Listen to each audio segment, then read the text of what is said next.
How do we buy a turquoise blue Lambo? To buy a turquoise blue Lambo, put all your money into the bottom coins at 50 to 100 million market cap. There's plenty of them lying around. Great capital comes great responsibility.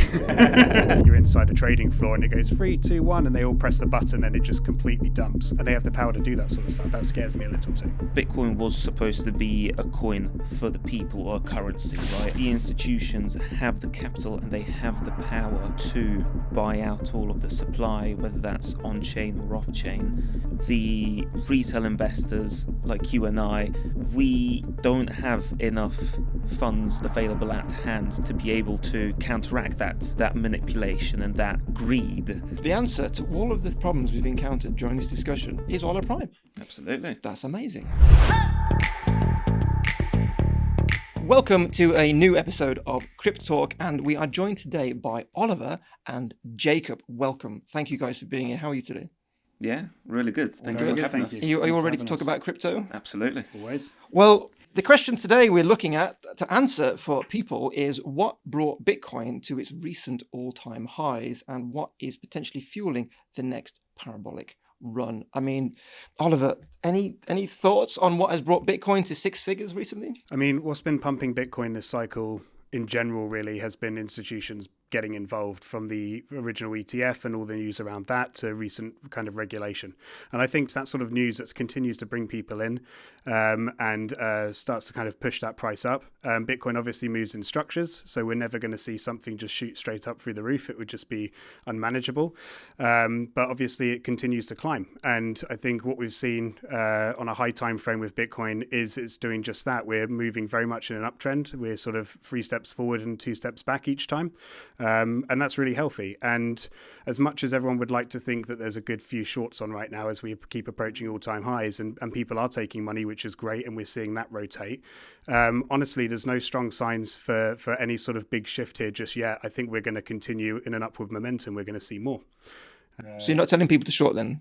I wouldn't. Although I think it's driving the market. All the shorts, everyone going after that liquidity and getting the stop losses is continuing to push price. So please keep putting shorts on. Yeah, please do. I mean, do you feel the same about this, Jacob? Yeah, absolutely. I think Bitcoin is a cyclical product, right? And we're coming into that wave where we are really starting to see it really boom again, right? With the Genius Act being passed just a few days ago, that's really going to start bringing institutional money back into the industry, and hopefully retail follows soon after, and that's going to continue helping us with the climb up. Do you think there's any difference between, because when I bought Bitcoin, it was $6,000, right? I did see it when it was 3.5, and I looked at it and I had the money, and I didn't, and because at the time I was inexperienced as a trader, so all I had in my head was it's going to zero, and I didn't buy it. And I could have bought loads, right? And I didn't.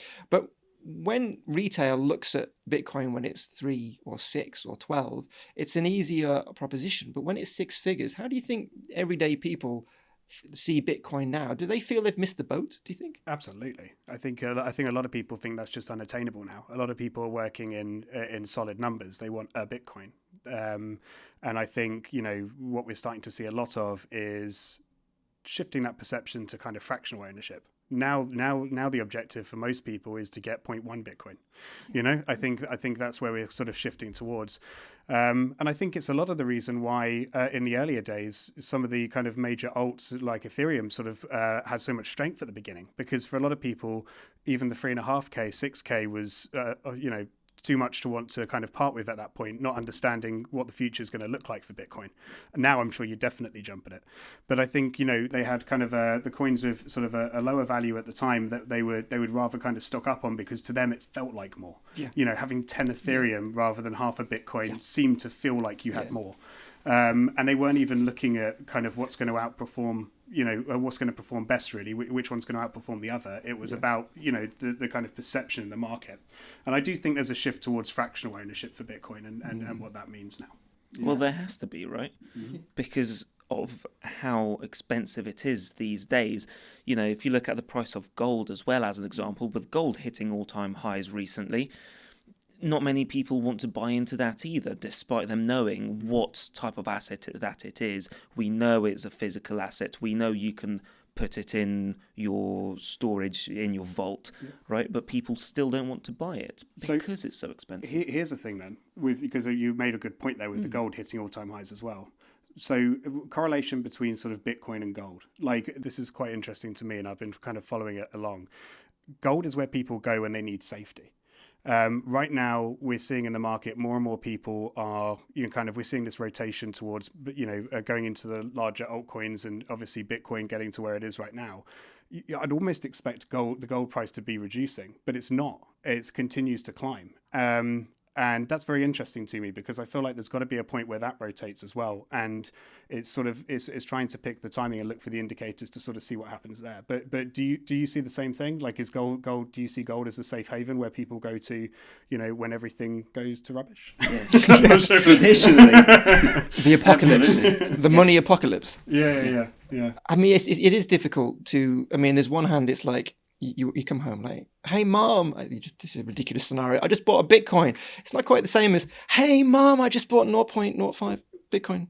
It's not quite the same. I mean, I think the issue is that when I got into crypto, when I saw Bitcoin hit 19K back in 2019, and I said to myself, I don't want to miss out on this. Yeah. I don't want to miss out on this. And I think all the price action just flattens out eventually. And when Bitcoin's $1 million, everyone's going to be like, I wish I bought it at 100K, right? So how do we get like retail to have that level of confidence in an asset to buy it at 100K, knowing that it's still going to give them the returns? I mean, how do we convince them of that? Did any of us know where Bitcoin was going to be today? That's the question. It's like, it's the transparency about the future, which really, for me, it just seems impossible to be able to understand, where it's going to take us. There's lots of speculation about how Bitcoin could be integrated. We see ATMs popping up. The idea is that we get to a point where people are paying for coffee with Bitcoin. And I know it's possible in some places, but it's not necessarily considered mainstream. But exactly.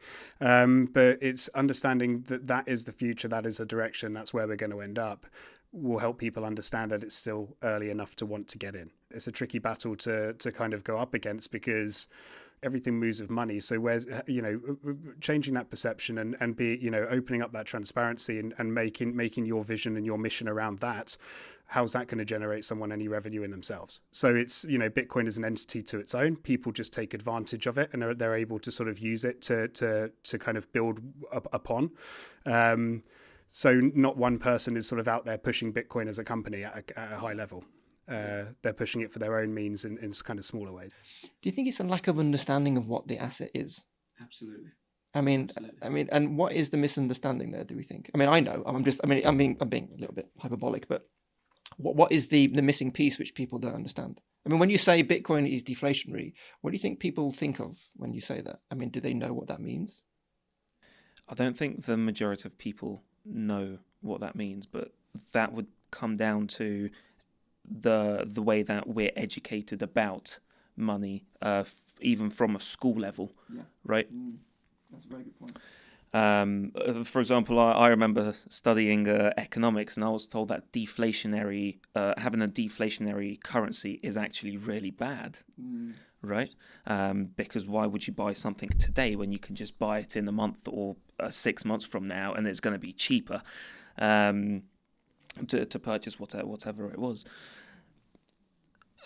When it comes to bringing more people, more retail money in, we really need to look into how do we educate about investing, and then how do we educate about Bitcoin, crypto, blockchain, etc. Because going back to your original question, my parents, for example, don't hold any Bitcoin. They also don't hold any stocks, or they don't hold any gold, right? Because they don't know how to buy it. They don't feel safe with it. The only thing they feel safe is going to work, making money, and putting it in a bank account, right? A 401k, an ISA, etc. So you've got waves. You've got retail, regular people making money, putting it into bank accounts. Then you've got people thinking, okay, how do we use our money to make more money? Do we put it into stocks? Do we put it into gold? And then you've got the next step up, which is the new age, the digital age of Bitcoin, crypto, Solana, this, that, right? There is Bitcoin gets lumped in when you say cryptocurrency, but the reality is it's a very separate entity to the rest of the market, right? And that is obviously goes down to basic supply and demand and the way it's created and the way it functions. I mean, Ethereum isn't deflationary, right? It's not. XRP isn't. But so I think that's an interesting conversation because we talked about there's institutions are seeing it as a store of value now. As why put it in bonds? Why do this when you can just make so much money? I mean, there's a reason why Elon Musk has been like driving this whole narrative about, you know, investing so much for his company, and his company has so much money in crypto, and you can't fault it because it makes perfect sense. Why? I mean, I have a savings account.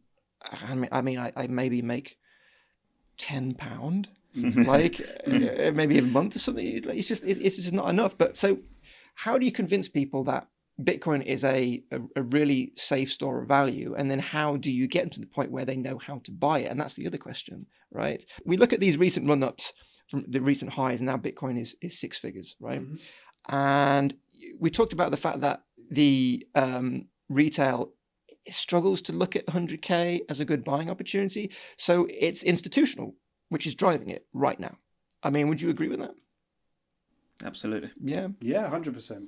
Yeah. So isn't it a case then that the whole world with ETFs and all of this, they're way ahead of everyday people and countries, and in terms of, you know, a viable on-ramp where people feel comfortable? I mean, how do we improve that? Yeah, I compare this to you know, everyone trusts their doctor, right? You know, you'll get someone they've had the same back pain for years, or they've had the same issues, and you know, but my doctor told me to do this, so I'm going to do this. But they'll go and see everyone else, and they'll go and speak to everyone else, and they'll say, "What do you think? And what do you think about? And have you tried this? Have you nutritionist? Have you tried eating this?" But ultimately, it's like, well, the doctor just said to have the pill, so I'll just do this and continue. And I think it's people put trust in people with authority, and there's nothing wrong with that at all. But I think taking this back to crypto now, before I go too far the other way, you know, when we look at the institutions, they're looking for institutions going, these are the guys with all the money. They know what they're doing because they've made all this money. So if they're now getting into it, I'm going to do it the same way that they're doing it because I trust that. And so they're looking for someone to trust, someone to follow. You know, it's not necessarily your neighbor or the guy down the pub that tells you to buy Bitcoin. You have to wait, and you have to wait for BlackRock to do it, and then you go, oh, actually, maybe it's something worth considering. So there's the influence coming from the right place, at least the right place that society or retail wants it to come from, let's say institutions, and then it's the ability to do it. It's creating the right on-ramp, making it very simple and easy to be able to do this. And you know, I think there is some great systems out there, applications out there to be able to do it, but it still takes a certain level of understanding of cryptocurrency in general, or Bitcoin in general. You know, there's a lot of acronyms in there and things like that the everyday person just won't truly understand. And although we look at it, we go, oh, it's only 3 clicks and you're done. You know, hook up your bank account to it, fiat straight in, and then you just move it to Bitcoin and you're done. That's still too much for most people. And you know, maybe it comes down to, you've got to take a step back to take a step forward. We used to go into banks and we used to ask the teller to put the money in our account for us, and maybe something like that, the equivalent of that, needs to happen to get the mainstream on board, because there might be a lot of people sat there waiting, and they're just waiting to understand it enough to be able to do it, and that's their challenge, that's their barrier. Yeah, and and the regulation allows that. Now, we're going to do another podcast on regulation for sure, but you know, for as many ATMs for Bitcoin which are popping up, which is an on-ramp because you can withdraw and you can deposit, right? For everyone which has been added, right, there's at least another one being taken away because of this issue. And if Bitcoin was conceived after the 2008 financial crisis as a way of bringing power back to the people, I mean, I'm a little bit concerned about the direction things are going. Now, I prefer, obviously, regulation is good, institutional adoption is good for its price, right? But is it going to become something which it shouldn't be, right? So now we're at six figures, and now we're heading towards maybe seven, right? Is Bitcoin not going to actually fulfill its promise of being a freeing asset for the people? I think the easiest way for me to think about the regulation is regulation brings clarity, transparency, and once you've got that, it then brings capital in from the institutions. Capital then brings opportunity on the ground. So it's creating opportunity. There's very much good things that come from it. What concerns me is this bull cycle might be the first and, let's say, last of its kind. I mean, we've already seen what they can do in terms of manipulating the price early on, with just access to, say, Bitcoin and a bit of ETH maybe. But really, like, as this opens up more and you bring this regulation in and it gives them more avenues, we could see the biggest explosion that we've ever seen in terms of the altcoin piece, and then it just goes to zero and just dumps completely.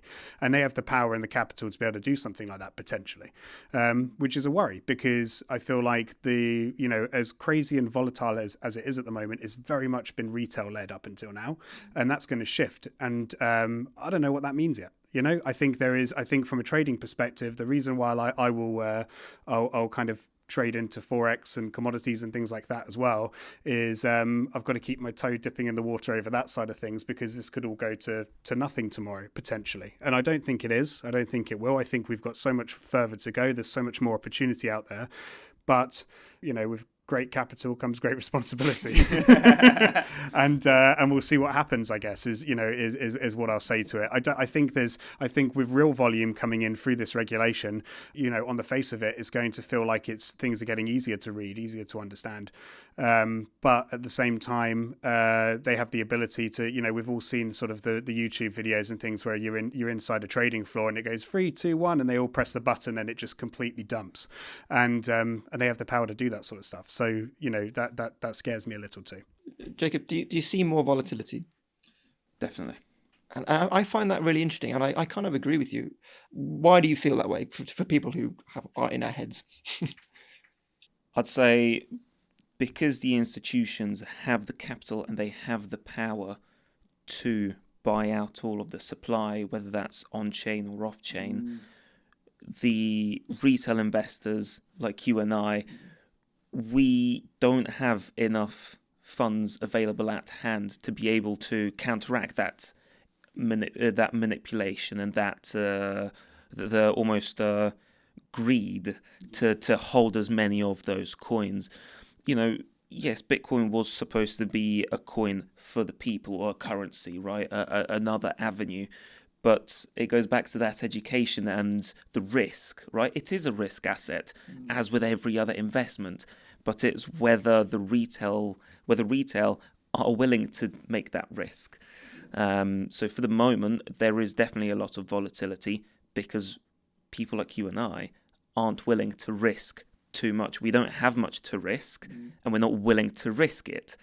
Whereas the institutions, they've got far too much money available at hand, so they can do what they want when they want. Yeah, and I mean, it's quite paradoxical in a way, because as Bitcoin gets bigger, you have the law of diminishing returns, right? And you would expect the bigger it gets, like an oil tanker, there'd be less volatility. Originally, it was a speedboat. Now it takes a day to turn, right? But when you look at the institutional money coming in, the ETFs, people are not necessarily selling for the reasons retail would sell, like, oh, it's at this, we've had this lower high now and then we're going to sell. That's not how institutions of ETFs work. It's like, we have this date, our clients expect their profits on this date, and regardless of where Bitcoin is, if it's in profit and it meets expectations, they're going to sell it, which leads to volatility. Volatility or structure, though. Like you said, if everything's linked to an internal system from their side, the same way that we'll look at wallets flowing into USDC, USDT, and then if they're putting them into sort of dev pools and things like that, so you can expect, you can see where the big money's moving. Understanding when some of these companies are going to potentially be selling should help create opportunity, because you can create structure around that. I'd never say to trade off of that. You never want to trade off of the news, but it does give you something to go by and certainly if I was looking to, for a big long setup that was, and I knew that the next day everyone is going to be selling the hell out of Bitcoin, I'd probably hold off and I'd just wait and see what happens and wait for price action on that one. Yeah, for sure, definitely. I mean, the thing is though, if we do get more volatility, which sounds a bit crazy, right? So it's less this and it's more this, meaning, oh, it's 220k and then next week it's 180. That makes it, I mean, my perception is that's going to make it even harder for retail to feel confident about jumping in, right? Yeah. How do you tell you? Because, Mum, you've just bought Bitcoin at 220 and then next week it's 40k down. I mean, how do they cope? How do they deal with that?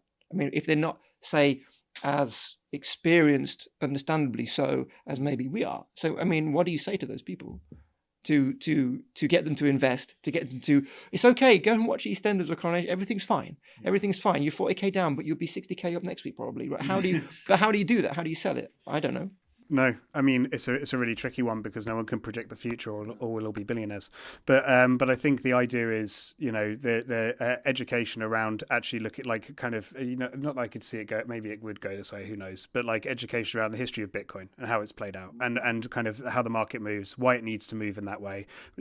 Understanding stuff that's typically more for traders, but things like fair value gap and understanding how things have to move organically, because of and therefore it's what to expect. And you're buying at a low on, when we're looking at this over a 3-month chart, you're buying at a low right now, but when we're looking at it on a weekly chart, you're probably buying at a high, and in the next week we're going to drop again, but we're going to be going up over 3 months, so don't worry. And if there was something more around the education with that, so the expectation is set early on, I think that's kind of the only way to kind of make people more comfortable, I guess. But it goes back to the old saying of, you never put anything in that you're not willing to lose, and don't look at it every day. If you're someone that just wants to buy it for spot and leave it there, don't look at it. Mum, don't watch the 1 minute chart. Don't watch the 1 minute chart.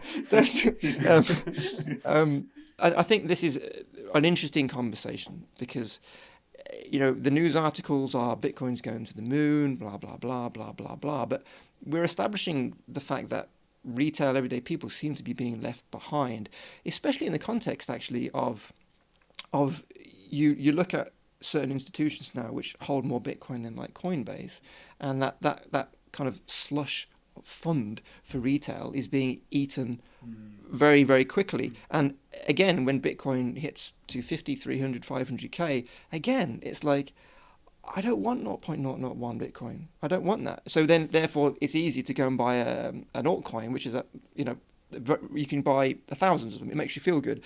Could this rally be tied to weakening trust in existing financial institutions?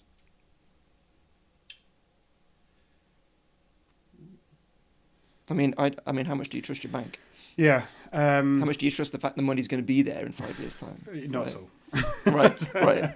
Yeah, but you don't stop paying into the pension because you think you're going to win the lottery and bet on all your money onto meme coins. So. Oh yeah. So, I just want to make clear. I don't think we're promoting that, right? Yeah, we're not promoting that. No. Right? I'm only kidding. But no, I think ultimately, it could be a lack of trust in terms of the banks and things like that. I get the impression, I think there's more exposure because of some of the publicity it's getting in the news with like regulation changes. Government are really taking it seriously and really talking about it now. So you combine the government, the government's focus on it alongside institutions' involvement in it and continue to growth involvement in it, and the two kind of marry up. And I think it's more driven by publicity necessarily than a lack of trust in the system. I think the lack of trust in the system definitely helps give you the push off the cliff, but I think people are just more and more aware of it now. And it's interesting to say because yes, Bitcoin's gone mad, but I think a lot of people would say that the bull runs, we're still waiting on the alt season. We're still waiting on it. A lot more to come. And normally, I'd want to talk like this and say this when you hit that sort of euphoria and you basically you need to sell everything. And I definitely don't think we're there yet. So, but yeah, I think it's a combination of the publicity it's getting from governments, institutions, and also potential increased lack of trust in the system and banks. So, what are we done? Is it going to be? I mean, when there was a prediction, hyperbole, that Bitcoin would reach. It was Samson Mao this in July. Bitcoin's going to be 1 million this year. Look at that for a minute, because what could fuel the next parabolic run? Is it just going to be continued adoption? Is it going to be regulation which drives it? I mean, we've just overtook Alphabet, right, in terms of market cap. Now, we want to frame it in the fact that if Bitcoin is 1 million, what's its market cap? Bearing in mind, Nvidia's just taken the throne, right? So, what can you see 1 million this year? Definitely not this year. Tell me why. I don't think we are there just yet, unless there is serious manipulation from the big market leaders. But I believe it can be done within the next 5 to 10 years, but 2025 is not it. It's going to be a gradual adoption and a more gradual rise up towards that 1 million. It's possible, but for the moment, we're going to, I reckon, see up to 200k. Yeah. And then we're going to start seeing pivots towards the Ethereums, towards the larger cap altcoins, then towards the mids, and we'll see where it goes from there. Do you think it will reach 1 million? No.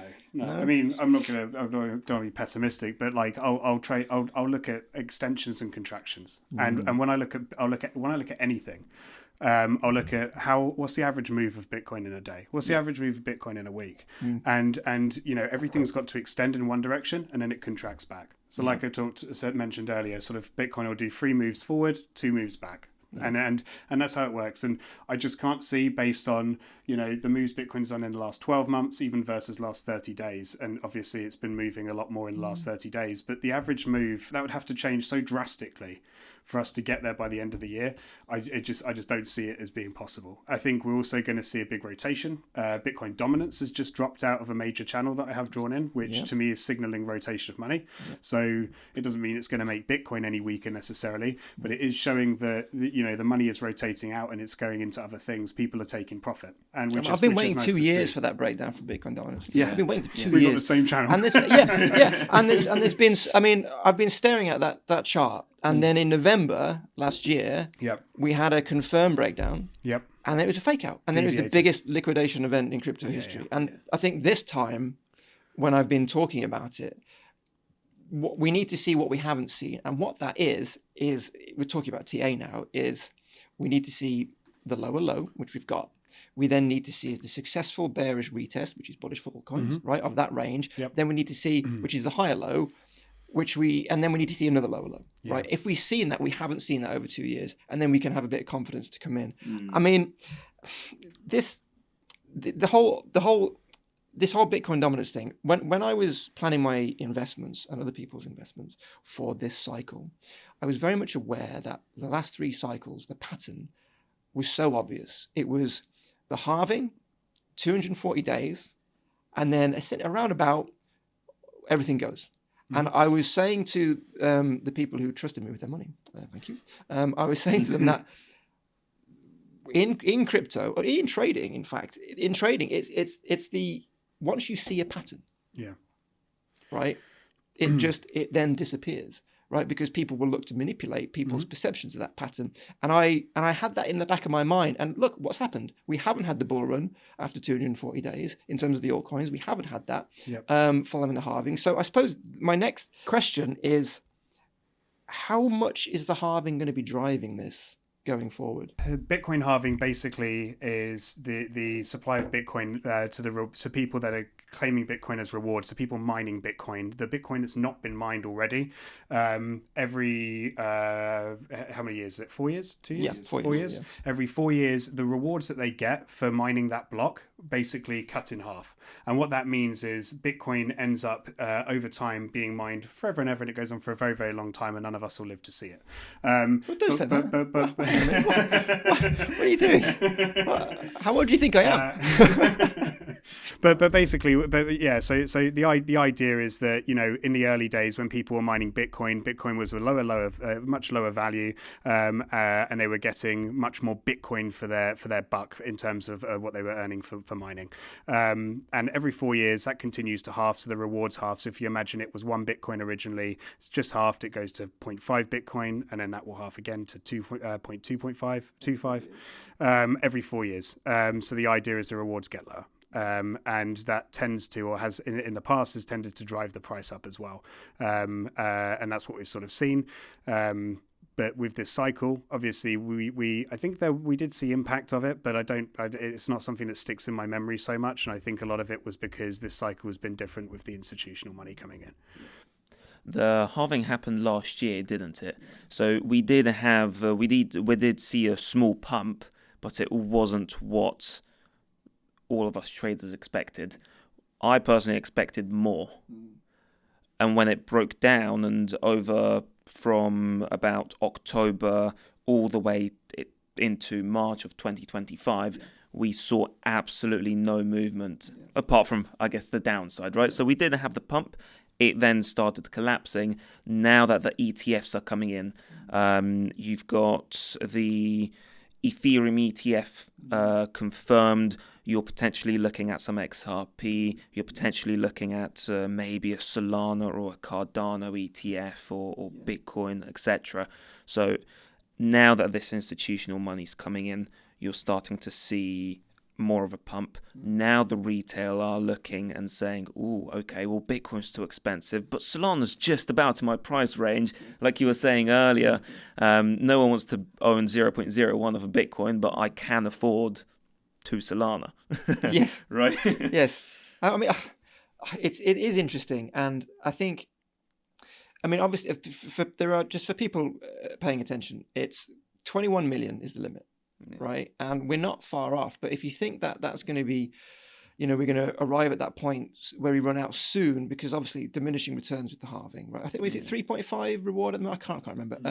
It's going to be a couple of decades at least. But the issue is that while the essentially the supply is diminishing, right, the demand is increasing, and there's your very basic reason why Bitcoin is going to go to 1 million, right? And there's the argument for it, essentially. I mean, is there any scenario you can see, bearing in mind, if you look at the pandemic, right, and my general feeling was that we could have reached 6 figures back then in 2021 if it hadn't been for the economic headwinds. Now, we're oddly in a similar place in terms of turmoil globally, in terms of economics, but this time I feel like it's going to be freeing for Bitcoin. I mean, talk about a store of value and what institutions are doing. I mean, do you agree with that? What would drive, in the face of all of this bullish momentum, right? And you're right about the different ETFs as well, and it's all very good for Bitcoin. Is there something which we could see we could drive it back down below 6 figures, you know, going forward now, do you think? Or is it just the sky's the limit now? Can you see it going back down to 80, 70, 60? Absolutely. Yeah. And what scenarios do you see? Cycle scenarios. I have it going below 100 when we fall into the bear market and people start feeling that pain. So, I mean, you know, I could change my mind depending on where we actually end up by the end of the year. So do you think there's going to be another bear market? Of course. Absolutely. Yeah. I think there has to be, because why are you putting money in? You're putting money in to take profit out. So the idea is that there comes a point where if everything's being pushed up by the institutions right now, institutions, of course, like you say, they'll do it on a rotational basis. They'll structure it because they're pulling stuff out at certain points. But we've already seen that there's been major manipulation from them over the last sort of 12 months. So I think, I think it's to be expected. I certainly believe that there's definitely going to be another bear market.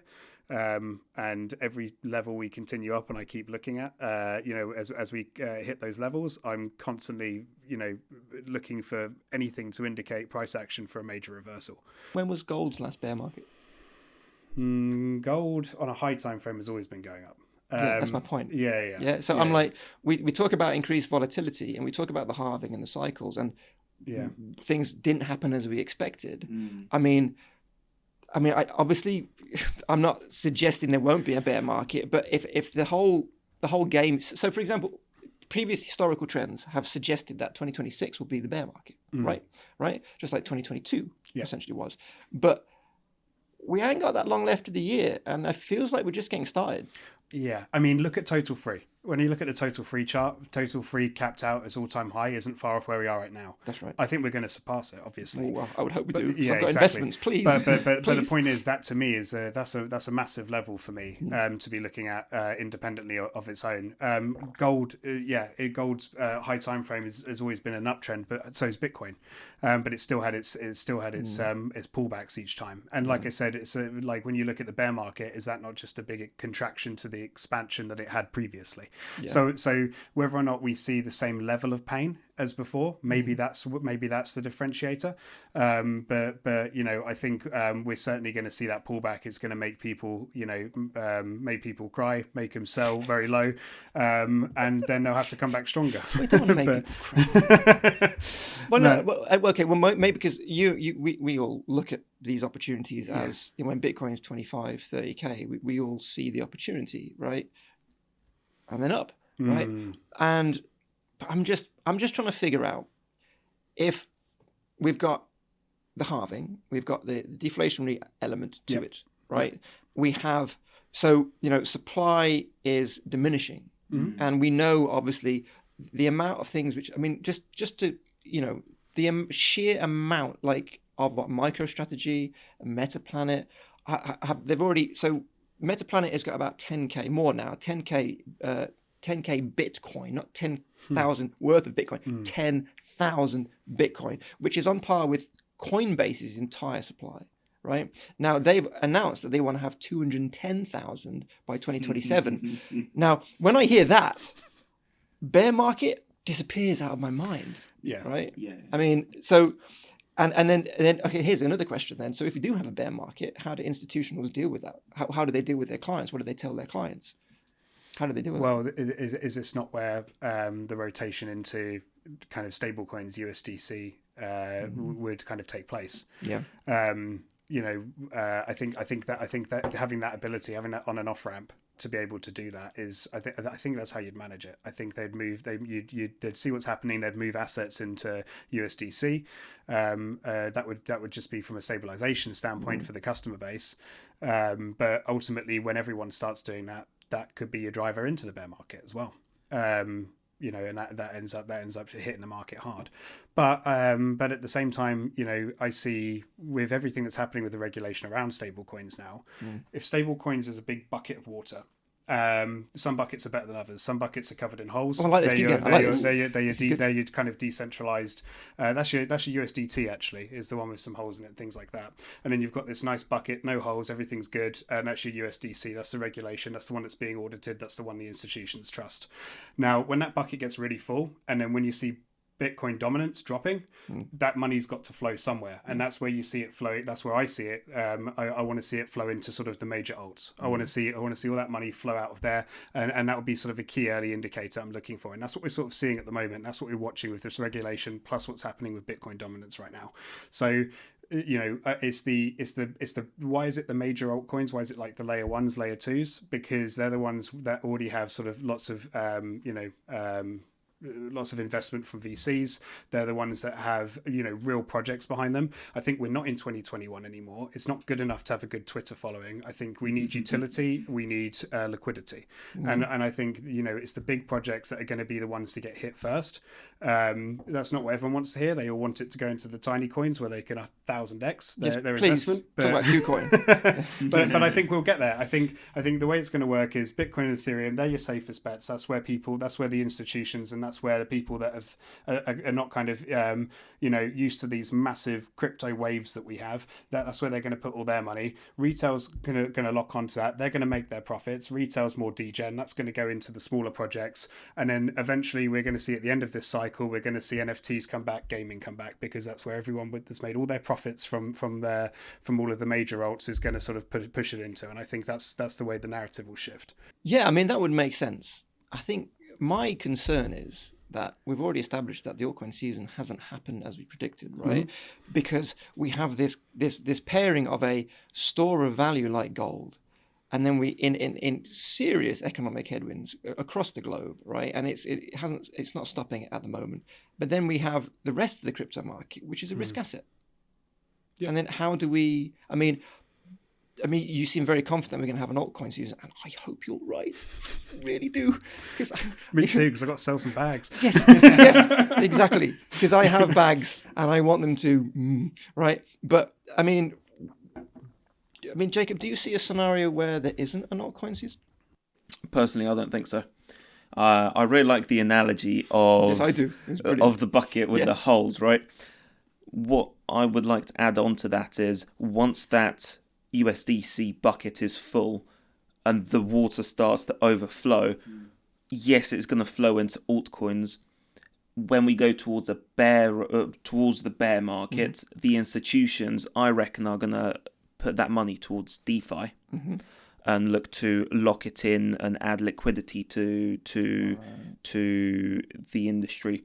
So more like a longer term altcoin season, right? Yeah. So like I was talking about this the other day with a student, and we were trying to, because it is that money flow, right? It is the, and it's starting to happen right now, right? We see XRPs outpacing Bitcoin as a result for the first time in a while. And the money trickles down. And if we have consistent gains, it trickles down to the low caps, and that's where all the money's made, right? That's where the yachts are bought, right? But it's always been like 4 or 5 months, and then it's been done, right? Are we seeing perhaps like, okay, so Bitcoin's had a year and a half, 2 years of whatever, all this run up, and then is it just going to happen where Bitcoin's going to just have the volatility sit pretty, and then we're going to have an extended altcoin season? I mean, is that what you're suggesting? Because if you are, I'm listening, and I'm very happy about that. I mean, is that what you're suggesting? It's definitely possible. I think when it comes to the rotation of funds, exactly like we've been discussing, so it's going to go Bitcoin underneath, towards the mid caps, towards the more degen coins at the bottom of the food chain. That's where the Lambos are bought, right? But I don't think I'd buy a Lambo. I don't think I'd buy a Lambo. I would buy a Lambo. I mean, like, do they do it in black, a Lambo? Or is it just bright colours? Just bright colours, I think. I'd like It's got to be turquoise blue. Oh, that's awful. I'm sorry, please carry on. How do we buy a turquoise blue Lambo? Sorry. To buy a turquoise blue Lambo, put all your money into the bottom coins at 50 to 100 million market cap. There's plenty of them lying around. Yes, there's plenty of them. Do you know what? I'm really looking forward to the narratives that are playing out this season. Two main ones that I'm looking at are the real world assets and the AI narrative, right? So, as an example, with AI, I think it's fair to say BitTenza or TAO, that's been doing very, very well, and I think it's going to continue going up. I reckon this season we'll see it surpass $1,000, whereas now it's just past the 400 mark. So 1,000 is very possible. That's your more safer investment. Yes. And then as you go towards the more degen stuff and you want to experience those Lambos, right? That's when you start looking into what helps BitTenza perform. What helps BitTenza perform, right? So you've then got things like Tao bot, right? Which is an on-ramp onto the BitTenza network. So you can start accessing the chains that are relevant to that. So we're going to start seeing a lot more money being put into BitTenza and then the subnets of that. Once the whole season's done, everything gets scrapped back into USDT, USDC. Only question is whether USDT will hold. I like what you're saying about the you've got like the high risk, high reward options. And I think like for me, I'll try and stay a bit more conservative. But what I would do is I'd say, okay, I think Ethereum's going in the right direction. Everything's going well for Ethereum right now. So let's look at some of the major projects like Koti or Bonk underneath. And then I'll put a bit of capital into some of these because they will, I love Bonk. But the point is, I love Bonk. They're moving. I love Bonk. they're moving. They're moving at the same. They're moving in the same direction as Ethereum as it moves, but just more accelerated. But will they stick around for the long haul? I mean, I don't like it. You know, I think I like we talked about AI and stuff. I really like Near Protocol. I think that's a really safe option. They've got good involvement from an AI standpoint. They're kind of the underdogs right now. And when I say that, I mean no one's talking about them, but the stuff they're doing, looking at solving real world problems and things like that, I think it's a really good approach that they're taking, and I really like it. So you know, it's finding these projects that I think there's really good utility underneath them, because I think that's going to be really necessary now that we're being driven by institutions. I think they're going to assess stuff as businesses, whereas before we assessed it by how much hype and how many times does it pop up on your algorithm. So although I would argue that is still a leading factor, of course. For the retail side, which you obviously need. The retail's got us where we are now. It's just will what got us where we are today get us where we need to go tomorrow. So we need to have both. You need to have projects that have, like you say, the really good influence, and you can bring in the retail, but also have really good fundamentals in the background in terms of business fundamentals that can be assessed from institutions as well. Yeah. What I'd like to add to that is you might have a really good project in the AI, real world asset, deep in categories, etc. But if you can't market it, and if you can't get yourself to the retail, and Cardano. Absolutely, absolutely. So if you can't get yourself to the retail, and you can't get yourself to the institutions either. Yeah. How are you going to attract a big company like Alphabet, as an example, to invest money in you? If you've got of course, you might have really good tech, and things like Solana, the amount of developers and people building on there is super important, and that's a really super important factor. So it's kind of how user friendly, is this particular layer one that we're talking about, because what's super important is that you're getting customers actually coming in and using it. You know, so you want to see what's being developed on there, and the projects underneath are very, you know, they're what's going to give it longevity over time. That and speed and fees. Well, okay, so very good points, and I think it highlights the fact that we might be, we are in uncharted territory. So the question I've got is, what's around the corner for Bitcoin? Is it a blow off top and done, or is this just the beginning of a more accelerated version of what we've seen over the last year? Before we finish, thoughts? Blow off top, or have we got much more fun ahead? I reckon this year, definitely. We're going to continue going as it is. It is going to be a choppy ride. Next year is when we're going to start seeing a blow off top, and then a decline, and money going back into the majority of those stable coins, and into DeFi, lending protocols, perhaps for some businesses. See how that goes. Very confident. I think things are going to sort of turn around towards the end of the year for Bitcoin, or slow down as such. I don't think we're going to see. I think it's going to continue to move upwards. There's nothing telling me that we're ready to turn around anytime soon right now. But I do think the rotation of money is coming, and I think things are going to start expanding, and money is going to be being put elsewhere. And I think that will impact the ability to continue at the trajectory we're going right now. The same way we've been looking at Bitcoin going up, and that's great. Bitcoin going up is fantastic. I'm also waiting to short the hell out of it as well. So now that we know Bitcoin has got some upside ahead, how do people, if they want to, get into crypto trading? How do we do that? What do they do? Prop trading? As you start getting experience within the industry and you start learning and understanding how to trade, definitely a good option, right? I'd say if you wanted to get into trading, to start learning about crypto, best way to do it is either starting off with paper trading on places like TradingView, which is a platform that shares charts of pretty much all the major cryptos, all the major stocks, learning how to trade with that. And then as you start getting more confident, you want to start onboarding funds onto Coinbase. I'd say that's probably the simplest way to do it. But that's using your own money though, right? That is. Prop trading allows us to use virtual funds, essentially. Now, there's a lot of fear in the market. There's a lot of volatility. And we've talked about the fear, like people buying in and using their own capital into an asset which they don't fully understand. Yeah. Prop trading offers a good balance between those two things, right? Because you don't have my house is on the line, right? But you put in the work to prove you're capable of doing it. And then you get to trade with nice capital. Absolutely. And then you get to get profits from it. I mean, Is this where the space is going? I believe so. I think, when I started out and I started sort of exploring trading, you'd come up against lots of different YouTubers or all these different kind of educators telling you this is the one thing you need to do, this is the one indicator that you need, or this is what how you combine these things, and it's all sort of trend lines and volume and RSI and all this stuff. And ultimately, it's a million indicators and everyone looks at it differently. And what you've got to figure out really is you've got to find a platform that has good educational content and, can break things down into not just giving you, an explanation on how to use 100 different indicators on TradingView.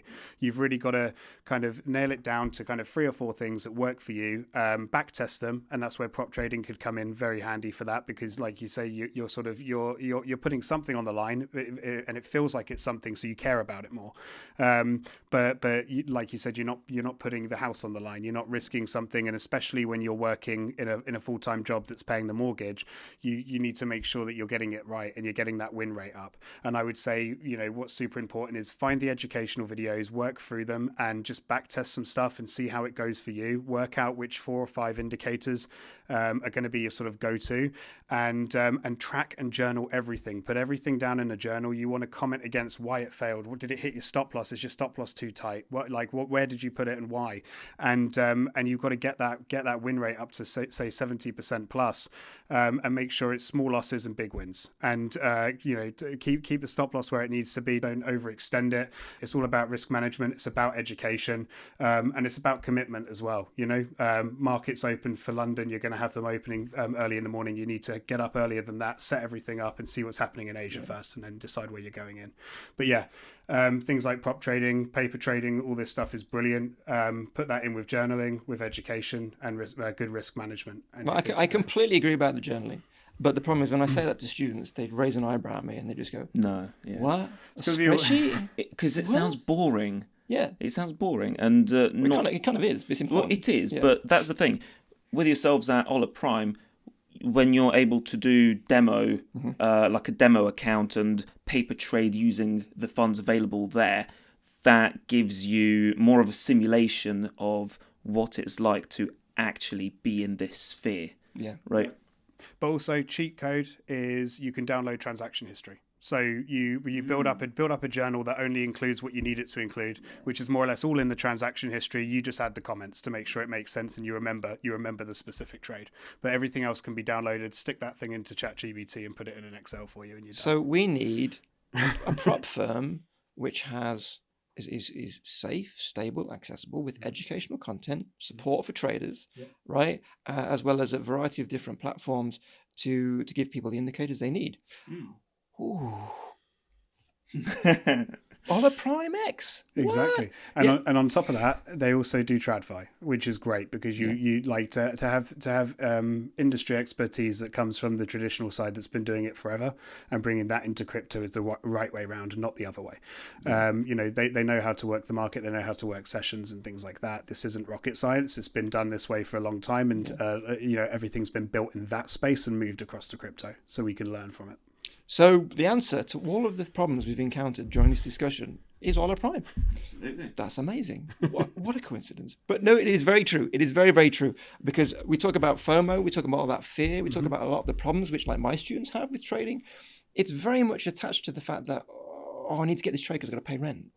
And if you do just take that equation out of it, it becomes more of a steady game of just the calculus, the trading, the planning, and so forth, without so much of the emotion. And then when you do win, and you get transparent, fast payouts, then it's amazing, right? So that's great. That's cool.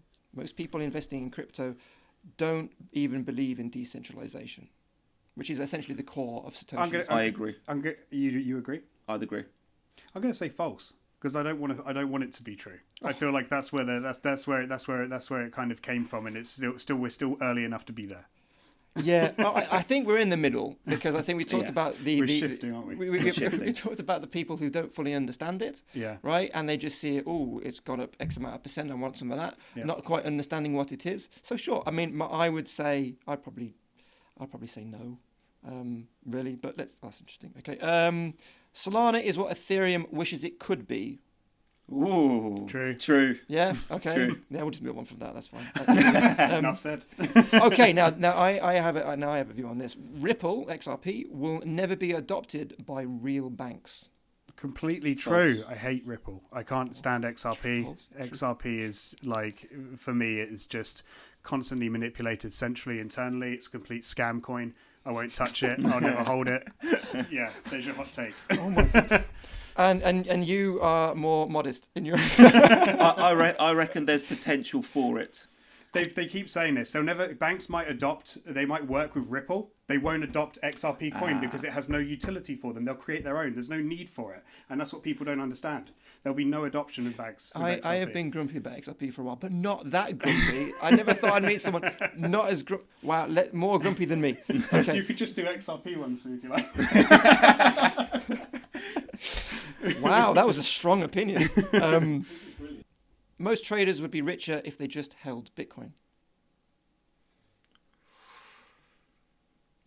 I guess it comes down to what you define as a trader.